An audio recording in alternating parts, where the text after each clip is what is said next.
La zona acordonada alrededor de 3 cuadras a la redonda se encuentra resguardada por elementos de las distintas dependencias de seguridad del gobierno de Veracruz. A la vista, 4 patrullas de Fuerza Civil, 2 de la Policía Estatal, algunas otras de Protección Civil, varias ambulancias y los médicos forenses. Bueno, nosotros nomás sentimos que andaba un helicóptero por allá y como que andaba fallando eso, y entonces ya cuando sentimos pasó por la casa, pues sí, en el impacto se encendió. Y después estuvimos en los hechos aquí y ya vimos ahí. ¿Qué pensaron? ¿Se asustaron? Pues sí, todos nos asustamos porque sí fue de improviso nada más.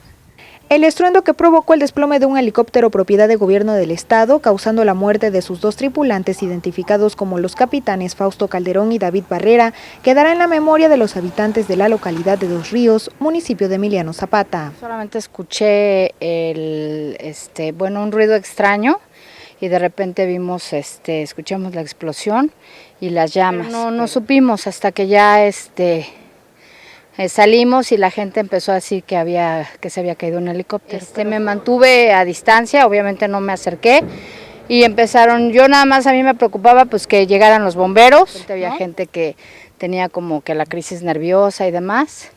Y pues bueno, estar atentos nada más a lo que decían. Desde el techo de una de las viviendas cercanas al lugar se observa cómo elementos de Aeronáutica Civil inspeccionan los restos de la nave y remueven los escombros que, a decir de los vecinos, quedaron esparcidos por todos lados. Realizan el peritaje que habrá de dar a conocer las causas del desplome.